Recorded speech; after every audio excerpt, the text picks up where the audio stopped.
नमस्कार भाइयों, कैसे सब लोग। जहाँ तक कि सब लोग अच्छे होंगे। जैसे कि हमें मालूम है आज सुबह से आप लोगों का 7 तारीख से एनटीपीसी अंडर ग्रेजुएट वाला एग्जाम चालू हो गया है। इसकी फर्स्ट शिफ्ट के हम आप लोगों के सामने जीके के क्वेश्चन लेके आए। जितने क्वेश्चन आप लोगों के सुबह की शिफ्ट में पूछे गए वो सारे क्वेश्चन हम आप लोगों के सामने रख रहे हैं। इससे आपको एक आइडिया लग जाए कि किस प्रकार के क्वेश्चन हमारे एग्जाम में पूछे गए। ठीक है, तो जीके के हम ज्यादा से ज्यादा क्वेश्चन लेके आए। जो बच्चा दे के आया होगा वो बता सकता है कि सर हाँ सर वही क्वेश्चन, कोई फेक क्वेश्चन नहीं मिलेगा, बिल्कुल सही सटीक क्वेश्चन जो आपके एग्जाम में पूछा गया है वही क्वेश्चन आप लोगों के सामने रखा गया बच्चों के माध्यम से। ठीक है, तो देखिए पहला क्वेश्चन क्या बने। पहला है कंप्यूटर की स्क्रीन के बैकग्राउंड को क्या कहा जाता है। कंप्यूटर की स्क्रीन के बैकग्राउंड को क्या कहा जाता है। ठीक है, तो आपको इसमें ऑप्शन में क्या दिया होगा उसके अकॉर्डिंग हम बता पाएंगे। या तो लिखा होगा वॉलपेपर या लिखा होगा डेस्कटॉप बैकग्राउंड कहा जाता है। ठीक है, वॉलपेपर या डेस्कटॉप बैकग्राउंड कहा जाता है, ऐसा कोई ऑप्शन रहा होगा। जो बच्चा देके आएगा उसे ये बात चीज मालूम होगी।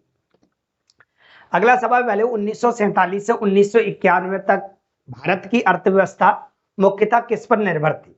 मतलब 1991 से लेकर 1997 तक भारत की अर्थव्यवस्था किस पर निर्भर थी। तो आप सबको पता है कि एक जो अर्थव्यवस्था थी भाई लोग किस पर निर्भर थी, कृषि पे निर्भर थी। क्योंकि 1947 हमारा देश आजाद हुआ था, तब हमारे पास इतने कोई संसाधन नहीं थे ना हमारी इतनी स्ट्रॉन्ग अर्थव्यवस्था थी। तो ज्यादातर जो लोग थे सब किसी पे थे भाई लोग, कृषि पे निर्भर थे। इसका जो राइट उत्तर है भाई लोग वो कृषि है। बच्चे भी पेपर दे के आए होंगे वो आराम से बता सकते हैं हाँ सर बिल्कुल यही क्वेश्चन पूछा गया था। अगला क्वेश्चन, मोरक्को से आए यात्री इन बतूता ने भारत में घोड़े से डाक भेजने की प्रणाली को क्या कहा है। घोड़े से डाक भेजने की प्रणाली को क्या कहा है। ठीक है, तो प्रसिद्ध अरब अरब यात्री इन बतूता 14वीं शताब्दी में भारत आए थे। ठीक है, भारत आया था और उन्होंने मोहम्मद बिन तुगलक के शासनकाल में भारत की यात्रा की थी। ये भी आपसे एग्जाम में पूछा जा सकता है, किसके शासनकाल में। मोहम्मद बिन तुगलक के शासनकाल में भारत की यात्रा की थी। उन्होंने अपनी यात्रा के वृत्तांत में भारत की डाक व्यवस्था का विस्तृत विवरण दिया है। किसमें दिया सर, वृत्तांत में। ठीक है, उन्होंने बताया कि घोड़े से तेज गति से समाचार या पत्र भेजने की प्रणाली को उलुग कहा जाता है। क्या कहा जाता है, उलुग। ऐसा कुछ ऑप्शन में आपको दिया होगा उलुग। क्या दिया होगा सर, उलुग। ऐसा कोई ऑप्शन दिया होगा जो आप बच्चा टिक करके आया होगा, जो एग्जाम दे के आया वो उनको सटीक बता सकता है। सवाल नंबर है अगला हमारे पास, उष्ण कटिबंधीय सदाबहार वन कहाँ पाए जाते हैं। उष्ण मतलब होता है गर्मी और कटिबंध का मतलब होता है क्षेत्र। उष्ण कटिबंधीय क्षेत्र है ना, या उष्ण कटिबंधीय सदाबहार वन कहाँ पाए जाते हैं। तो पश्चिमी घाट और पूर्वी भारत में पाए जाते हैं आपके उष्ण कटिबंधीय सदाबहार वन। ऐसा ऑप्शन आपको दिया होगा। ठीक है, अगला सवाल आप लोगों से पूछा गया था 1987 में फलों के रस में मिलाने के लिए किस कृत्रिम स्वीटनर को अनुमति दी गई थी। मतलब ये फलों में मिलाने के लिए है ना, स्वीटनर को अनुमति दी गई थी। तो 1987 में फलों के रस में मिलाने के लिए अनुमति प्राप्त पहला प्रमुख कृत्रिम स्वीटनर एस्पार्टेम था। क्या था भाई लोग, एस्पार्टेम था। जो क्या किया गया है कि फलों में इसको मिलाने की अनुमति दी गई थी। कब, 1987। एग्जाम के सवाल है, ये हमारे सवाल नहीं है। अभी जो सुबह की शिफ्ट होगा उसी एग्जाम में ये आई हुई है। अगला आप लोगों के सामने, हरित क्रांति में अग्रणीय राज्य कौन सा है। जैसे कि आप हरित क्रांति के बारे में थोड़ा बहुत तो आपको पता ही होगा। ठीक है, भारत में 1960 के दशक के अंत में शुरू हुई हरित क्रांति का उद्देश्य कृषि उत्पादन में वृद्धि करना था, विशेष रूप से गेहूं और चावल। तो ये दो पॉइंट याद रखना, गेहूं चावल जैसी खाद्यान्न फसलों में इस आंदोलन में सबसे अधिक प्रभाव पंजाब राज्य में देखा गया। इसका जो उत्तर था भाई वो क्या था, पंजाब राज्य था। शुरू कब हुई थी, 1900, आप लोग कब हुई थी, 1960। ठीक है, अगला क्वेश्चन आया है भाई लोगों, बौद्ध धर्म में एकल कथा, एकल घटनाओं या कहानियों का संग्रह किस ग्रंथ में मिलता है। बौद्ध धर्म से भी क्वेश्चन देखा गया है। आप हमारी प्रीवियस क्वेश्चन की सीरीज को जरूर ज्वाइन करिए, शाम को 6 बजे हम आपको लाइव लेते हैं। ठीक है, बौद्ध धर्म में एकल कथा, एकल घटनाओं की कहानियों का संग्रह किस ग्रंथ में मिलता है। तो बौद्ध धर्म एकल कथाओं का संग्रह जातक कथाओं में मिलता है। किसमें मिलता है सर, जातक कथाओं में मिलता है। ठीक है, तो इसका उत्तर क्या था, जातक कथाओं में मिलता है। ये कथाएं भगवान बुद्ध के पूर्व जन्मों की कहानियां। त्रिपिटक यह बौद्ध धर्म का प्रमुख ग्रंथ है जिसमें 3 भाग हैं, विनय पिटक, सूत्र पिटक है ना, और अभिधम्म पिटक। सूत्र पिटक बुद्ध के उपदेशों का संग्रह है और इसमें जातक कथाएं भी शामिल है। ठीक है, तो जातक कथाएं इसका करेक्ट उत्तर था, जो कि आपके ऑप्शन में कहीं ना कहीं दिया होगा। सवाल नंबर अपना अगला भी आया था, दिखाई दे रहा है आपको सही तरीके से? यस। यार थोड़ा सा नीचे कर लूं मैं इसको, चलो नीचे कर लेता हूं, दिखाई नहीं दे रहा होगा आपको। चलिए अब देखिए, आयुष्मान भारत प्रधानमंत्री वय वंदना योजना की शुरुआत दिल्ली की मुख्यमंत्री रेखा गुप्ता द्वारा रेखा गुप्ता और किसके द्वारा की गई है? ठीक है, तो हाल ही में आयुष्मान भारत प्रधानमंत्री वन्य वंदना योजना PMVVY की शुरुआत की दिल्ली में मुख्यमंत्री रेखा गुप्ता और केंद्रीय मंत्री हरदीप सिंह पुरी द्वारा की गई है। यह योजना वरिष्ठ नागरिकों को सामाजिक सुरक्षा प्रदान करने के उद्देश्य से चलाई जा रही है। PMVVY भारतीय जीवन बीमा निगम LIC द्वारा चलाई जा रही एक पेंशन योजना है। क्या है सर? पेंशन योजना है, जो किसके द्वारा चलाई जा रही है सर? LIC के द्वारा। इसका उद्देश्य 60 वर्ष और उससे अधिक युवा के वरिष्ठ नागरिकों को निश्चित पेंशन प्रदान करना है। ठीक है, ये आप याद रखें, और क्वेश्चन इसी प्रकार से पूछे जा रहे हैं, तो आपको ये डिटेल पता होना चाहिए। अगला क्वेश्चन आया, हर घर में जल पहुंचाने के लिए कौन सी योजना शुरू की गई है? हर घर में जल पहुंचाने के लिए कौन सी योजना शुरू की गई है? तो जल जीवन मिशन, जैसे आपको पता होगा जल जीवन मिशन, इसका उत्तर क्या था? जल जीवन मिशन। जल जीवन मिशन की शुरुआत 15 अगस्त 2019 को भारत सरकार द्वारा की गई थी। इस योजना का उद्देश्य 2024 तक हर ग्रामीण घर को नल के माध्यम से शुद्ध पेयजल की आपूर्ति सुनिश्चित करना है। इसका संचालन जल शक्ति मंत्रालय द्वारा किया जाता है।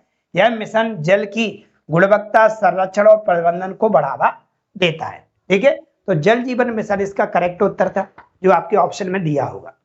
सवाल नंबर अगला है आप लोगों के सामने, 2024-25 में इंग्लैंड यूके में भारत में आए विदेशी प्रत्यक्ष निवेश का प्रतिशत हिस्सा कितना है? ये आप लोगों का किससे पूछा गया है? इकोनॉमिक्स से पूछा गया सवाल है, करंट का क्वेश्चन है।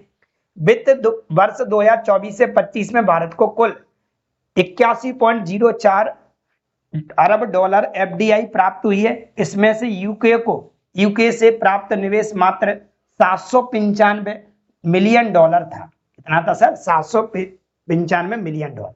ठीक है, तो ये पूछा था, इसमें प्रतिशत हिस्सा पूछा था, किस किस का पूछा था भाई लोग? इसमें ये पूछा है भारत में आए विदेशी प्रत्यक्ष निवेश, विदेश का पूछा था। अब इसमें कौन सा ऑप्शन होगा वो आप चेक कर सकते हैं। चलिए सवाल नंबर अगला है, कान फिल्म समारोह में कौन सा मुख्य पुरस्कार दिया जाता है? कान फिल्म समारोह में कौन सा मुख्य पुरस्कार दिया जाता है? तो इसका उत्तर है भाई लोगों पाम डी ओर। कौन सा दिया जाता है? पाम डी ओर कान फिल्म समारोह का सबसे प्रतिष्ठित और सर्वोच्च पुरस्कार है। ठीक है, बढ़िया क्वेश्चन था, देख लेना कहां से करंट पूछी जा रही है। एक स्पीडी नाम की बुक आती है, आप वहां से भी आप इसको क्या कर सकते, कवर कर सकते, उसमें सब कुछ दे रखा है। ठीक है, चलिए इसकी लिंक है, हम आप लोगों को अपने मेरा टेलीग्राम चैनल का ज्वाइन कर लीजिएगा, जिसकी लिंक हम आपको, बुक की लिंक आपको किस में दे देंगे हम, या आपको IMP क्वेश्चन दे देंगे। चलो IMP क्वेश्चन दे देंगे हम किस में? टेलीग्राम में। वहां से आप क्या कर सकते हैं, करंट पढ़ सकते हो, वहां से आपकी करंट मिल जाएगी आपको। ठीक है, टेलीग्राम की वीडियो को डिस्क्रिप्शन में देखने को मिलती है। राज्य का सबसे बड़ा विधि अधिकारी कौन होता है? ये भी क्वेश्चन पूछा गया सुबह की शिफ्ट में। तो भारतीय संविधान के अनुच्छेद 165 के अनुसार महाअधिवक्ता राज्य का सबसे बड़ा विधि अधिकारी होता है। कौन होता है सर? महाअधिवक्ता। अधिवक्ता किसको बोलते हैं सर? भारत सरकार का वकील, महाअधिवक्ता। ठीक है, भारत सरकार का वकील या राज्य सरकार का वकील को हम महाअधिवक्ता बोलते हैं। तो यही हमारा क्या है उत्तर, सबसे बड़ा विधि अधिकारी होता है। कौन होता है सर? महाअधिवक्ता। ठीक है, इसका उत्तर ये था। उसकी नियुक्ति कौन करता है? तो सर राज्यपाल द्वारा इसकी नियुक्ति की जाती है। अगला सवाल पूछा गया था भाई लोग, आर्टिफिशियल इंटेलिजेंस AI से संबंधित कौन से राज्य ने हाल ही में योजना शुरू की है? ठीक है, आर्टिफिशियल इंटेलिजेंस से संबंधित राज्य ने हाल ही में कौन योजना शुरू की है? तो हाल ही में Telangana Telangana state artificial intelligence mission TAIM के तहत नई योजना और साझेदारियां शुरू की है। ठीक है, इसका उद्देश्य स्टार्टअप को बढ़ावा देना, AI तकनीकी का सरकारी कार्यों में उपयोग और AI शिक्षा एवं कौशल विकास को बढ़ाना है। यह मिशन NSSCOM के सहयोग से संचालित हो रहा है। ठीक है, तो इसका उत्तर था तेलंगाना सरकार। ठीक है, और कुछ डिटेल थोड़ी मैंने आपको बता दी। अगले पे चलते, अगला क्वेश्चन पूछा गया, हाल ही में आरबीआई के नए डिप्टी गवर्नर किसे बनाया गया है? नया डिप्टी गवर्नर किसे बनाया गया? तो इसका उत्तर था भाई लोगों, पूनम गुप्ता को 2 अप्रैल 2025 को 3 वर्ष के पदावधि के लिए भारतीय रिजर्व बैंक आरबीआई का डिप्टी गवर्नर नियुक्त किया गया है। वे माइकल डी पेत्रा की जगह ले रही हैं, जिनका कार्यकाल 14 जनवरी 2025 को समाप्त हुआ है। संजय मल्होत्रा 12 दिसंबर 2024 को आरबीआई के नए गवर्नर नियुक्त किए गए हैं। ठीक है, और कितने नंबर के हैं सर? ये 26वें नंबर के। कितने नंबर के?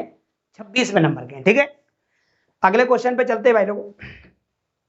अगला क्वेश्चन है, भीमबेटका की गुफाएं किस राज्य में स्थित है? कल अगर आपने मेरा प्रीवियस का सेशन देखा होगा, जिसमें मैंने प्रीवियस जी की आपको पढ़ाई थी, प्रीवियस क्वेश्चन पढ़ाए थे, ठीक है, उसमें मैंने आपको पाषाण काल और आप लोगों को बोले तो हड़प्पा सभ्यता और आपको वैदिक सभ्यता के बारे में बताया था, वीडियो भी पढ़ा है, तो आप देख भी सकते हैं कि ये सवाल मैंने चिल्ला चिल्ला के बताया था कल शाम को 6 बजे, और आज सुबह आपको देखने को मिल गया है।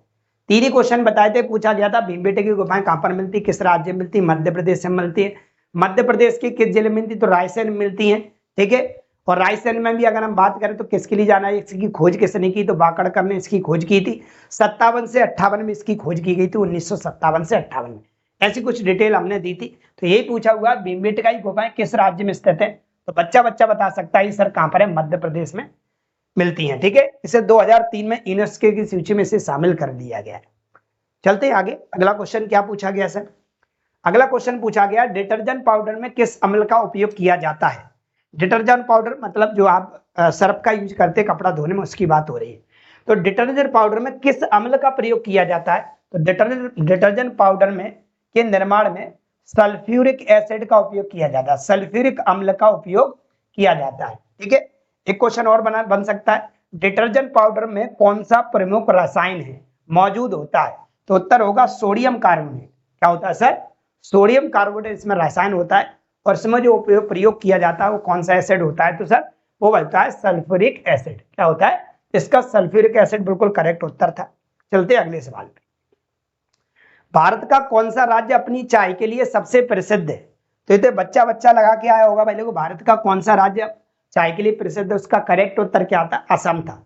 आप मैच भी कर सकते हैं, आप पेपर दे के आए होंगे तो आपको पता होगा कि इसी प्रकार की जीके आपके सुबह के एग्जाम में पूछी गई थी। इसका उत्तर करेक्ट क्या है भाई लोगों? आसाम है।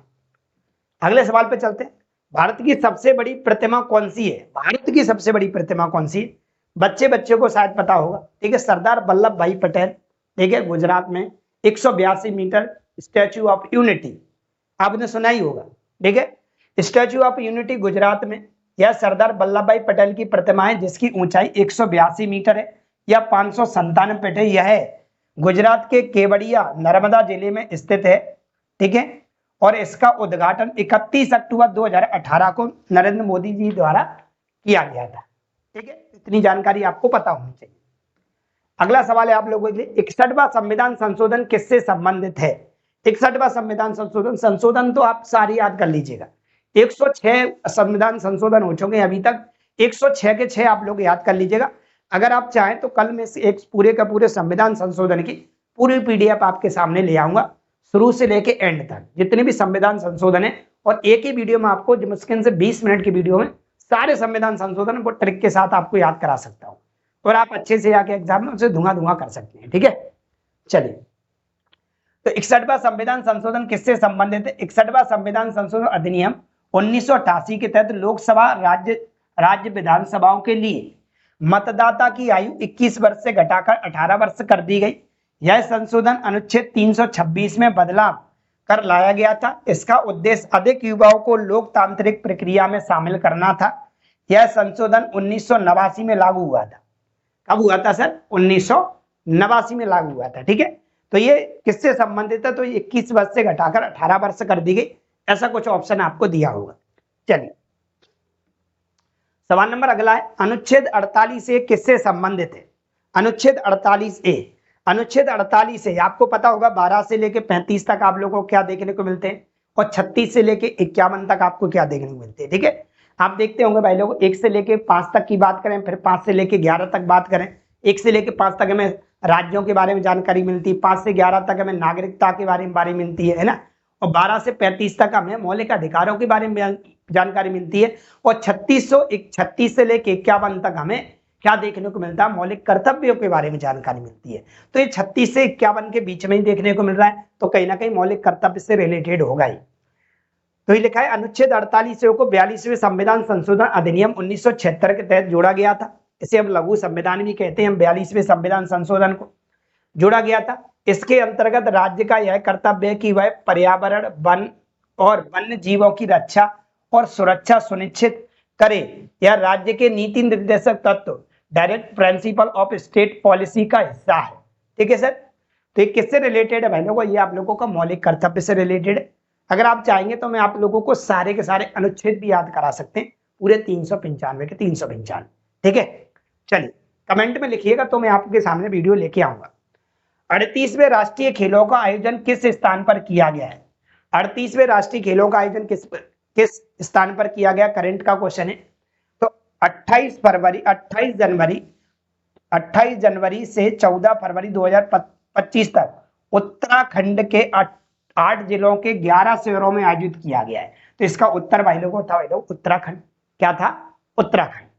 करंट का क्वेश्चन है भाई लोग। अगला क्वेश्चन, ये सारे क्वेश्चन कंप्लीट हो गए आपके, ये सारे क्वेश्चन आप लोग कंप्लीट हो गए। तो ये आपके एग्जाम में पूछे गए क्वेश्चन थे जो जीके के हमने ज्यादा से ज्यादा कवर करने की कोशिश की है। आप किसी भी, आप संविधान का कोई भी टॉपिक का बोलते हैं, चाहे वो राष्ट्रपति से संबंधित हो, अनुच्छेद से संबंधित हो, आपके भाग से संबंधित हो, अनुसूचियों से संबंधित हो या करंट से संबंधित हो, आप कमेंट करिएगा, मैं आपके लिए अपने टेलीग्राम चैनल पे उसकी PDF प्रोवाइड करा देंगे, जिससे आप बड़ी आसानी से उनको याद कर सकते हैं। ठीक है, लेकिन आपको पहले हमारा टेलीग्राम चैनल ज्वाइन करना पड़ेगा। टेलीग्राम लिंक वीडियो के डिस्क्रिप्शन में देखने को मिल जाती है। मिलते हैं अगली 2 शिफ्टों के वीडियो के साथ, जिसमें आपको दोपहर की शिफ्ट और शाम की शिफ्ट के क्वेश्चन आपके सामने रखेंगे। थैंक यू, धन्यवाद।